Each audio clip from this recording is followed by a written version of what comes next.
সব রসগোল্লাগুলো দেখুন আমি একদম গোল গোল করে নিয়েছি। আর দেখুন দেখতে কতটা সুন্দর লাগছে। আর এই সুজির রসগোল্লাগুলো হয়ে গেছে, দেখুন ওপর দিক দিয়ে বোঝা যাচ্ছে বেশ ফুলে উঠেছে। মিষ্টিগুলো দেখুন কতটা সুন্দর লাগছে দেখতে। আমি কড়াই থেকে তুলে নিচ্ছি একটা জায়গায়। এই মিষ্টি দেখে কেউ বলবে না এটা বাড়িতে সুজি দিয়ে তৈরি। নমস্কার বন্ধুরা, প্রিয় রান্নাঘরে আপনাদের সকলকে স্বাগত জানাই আরো একটা নতুন রেসিপিতে। তো রসগোল্লা তো আমাদের সকলেরই কম বেশি সবার প্রিয়, কিন্তু আজকে আমি রসগোল্লা তৈরি করব কোনো রকম ছানা কাটানোর সমস্যা ছাড়াই, ছানা ময়দা ছাড়াই কি করে সহজে বাড়িতে রসগোল্লা তৈরি করা যায়, আজকে সেইটাই আমার রেসিপি। তো রেসিপিটা দেখতে থাকুন, আশা করছি আজকের ভিডিওটা আপনাদের সকলের ভালো লাগবে। আজকের এই রসগোল্লাটা কিন্তু আজকে আমি বানাবো সুজি দিয়ে। আর আমি সুজি নেব এই বাটির 1 বাটি, তাই এই বাটির মাপ করে প্রথমে দিয়ে দিচ্ছি 1 বাটি জল,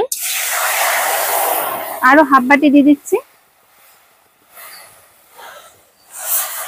আর জলটা গরম হওয়ার আগে আমি 1 প্যাকেট, এখানে 10 টাকা প্যাকেটের গুঁড়ো দুধ নিয়েছি, সেই গুঁড়ো দুধটা জলের মধ্যে দিয়ে দিচ্ছি।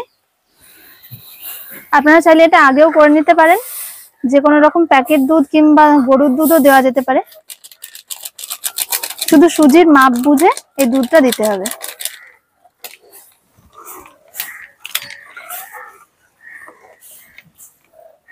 দুধটা হালকা একটু জাল করে নিয়েছি, যেহেতু গুঁড়ো দুধ তাই খুব বেশি জাল করার দরকার নেই।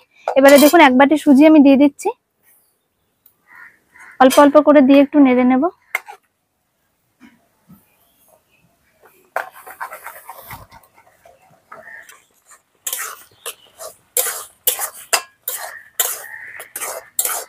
আর এই সুজির মধ্যে আমি দিয়ে দিচ্ছি 1 চামচ ঘি।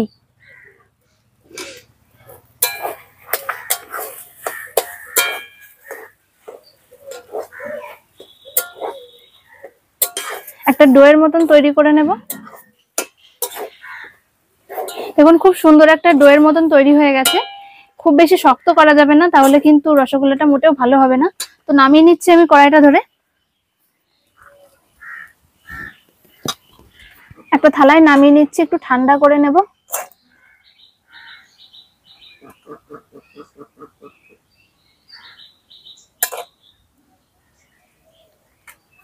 আমি এবার রসগোল্লাগুলো এক এক করে বানিয়ে নেব। আর এদিকে সুজিটাও বেশ ঠান্ডা হয়ে গেছে, প্রথমে সুজিটা একটু হাতে করে ভালো করে মেখে নিতে হবে।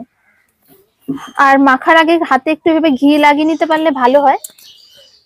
আমি একটু ঘি মেখে নিয়েছি, এবারে ভালো করে হাতে এইভাবে চটকে চটকে করে মেখে নিতে হবে সুজিটা।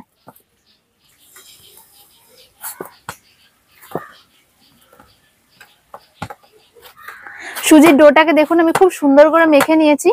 আর এটা কিন্তু খুব বেশি নরম করবেন না, তাহলে কিন্তু রসগোল্লাটা ভালো হবে না। এরকম একটু শক্ত থাকবে, সেরকম ভাবে মেখে নেবেন। তো মাখা হয়ে গেছে, আমি এবার রসগোল্লার মতন শেপ দিয়ে নেব গোল গোল করে।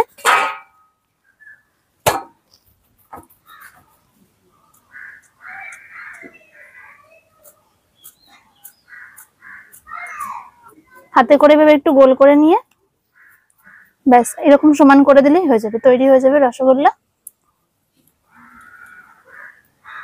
রসগোল্লার গায়ে কিন্তু কোনো রকম ফাটা থাকলে হবে না, দেখুন একদম পুরো মোলায়েম থাকতে হবে এরকম। এইভাবে বাকিগুলো তৈরি করে নেব। আমি আরো একটা করে দেখাচ্ছি। দেখুন এইভাবে অল্প একটু লেচি কেটে হাতে করে প্রথমে এইভাবে একটু মেখে নিতে হবে। এরকম ভাবে মেখে নিলে কিন্তু গায়ে আর কোনো রকম ফাটা আসবে না। তারপর এভাবে হাতে করে গোল করে নিলেই তৈরি হয়ে যাবে। দেখুন কত সুন্দর রসগোল্লা তৈরি হয়ে গেছে, আর কোনো জায়গায় কিন্তু ফাটা নেই। সব রসগোল্লাগুলো দেখুন আমি একদম গোল গোল করে নিয়েছি। আর দেখুন দেখতে কতটা সুন্দর লাগছে, না বললে কিন্তু কেউ ধরতেই পারবে না এগুলো সুজি দিয়ে তৈরি। তো বন্ধুরা আমি এবার একটা চিনি শিরা তৈরি করে নেব। তার জন্য আমি এখানে 1 বাটি চিনি নিয়েছি, এই 1 বাটি মাপ করে আমি 1.5 বাটি জল দিয়ে দেবো। প্রথমে চিনিটা আমি কড়াই দিয়ে দিচ্ছি, আর দিয়ে দিচ্ছি 1.5 বাটি জল। এই চিনি শিরাটা কোনো রকম 1 তার 2 তার হবে না, মোটামুটি গলে গেলেই হয়ে যাবে। একটু জাল করে নেব। চিনি শিরার মধ্যে আমি 3টে এলাচ ফাটিয়ে নিয়েছি, দিয়ে দিচ্ছি। যদি এলাচ গুঁড়ো থাকে তো এলাচ গুঁড়ো দিয়ে দিতে পারেন।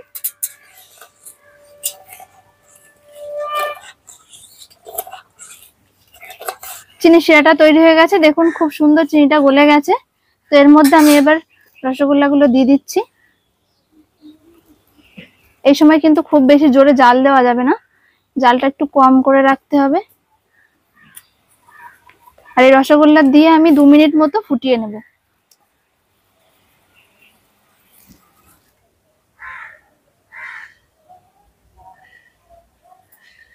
রসগোল্লাগুলো কিন্তু কোনো রকম নাড়াচাড়া করা যাবে না কড়াইয়ে দেওয়ার পর। দেখুন একটাও কিন্তু ফেটে যায়নি। তো যদি খুব বেশি নাড়াচাড়ার প্রয়োজন হয় এরকম একটা চামচ নিয়ে এই পেছন দিকটা করে আমি দেখুন এইভাবে যেভাবে দেখাচ্ছি এইভাবে আস্তে আস্তে করে নেড়ে দিতে হবে।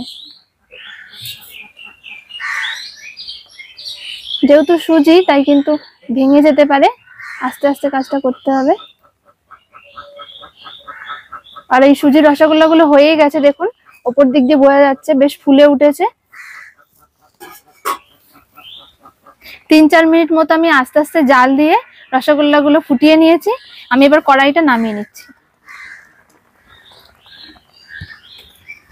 মিষ্টিগুলো দেখুন কতটা সুন্দর লাগছে দেখতে।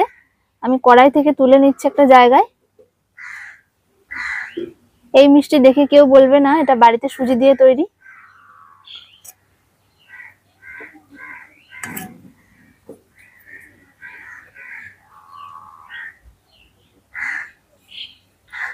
দেখুন একটাও কিন্তু ভেঙে যায়নি, সব একদম গোটা গোটা রয়েছে।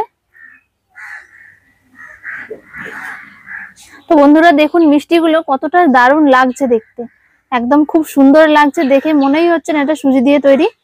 একদম ছানার রসগোল্লার মতন লাগছে দেখতে। সুজির রসগোল্লা কিন্তু একদম তৈরি, এটা দেখে কিন্তু কেউ ধরতেই পারবে না এটা সুজি দিয়ে তৈরি। তো বাড়িতে যদি কোনো সময় ব্রত উপবাস থাকে কিংবা যে কোনো নিরামিষ দিনেও কিন্তু এরকম ভাবে আপনারা রসগোল্লা তৈরি করে খেতে পারেন, ঠাকুরকে ভোগ হিসেবে দিতে পারেন। তো এই রেসিপিটা আশা করছি আজকে আপনাদের সকলের ভালো লেগেছে। ভালো লাগলে একটা লাইক করবেন এবং অবশ্যই কমেন্ট করে জানাবেন।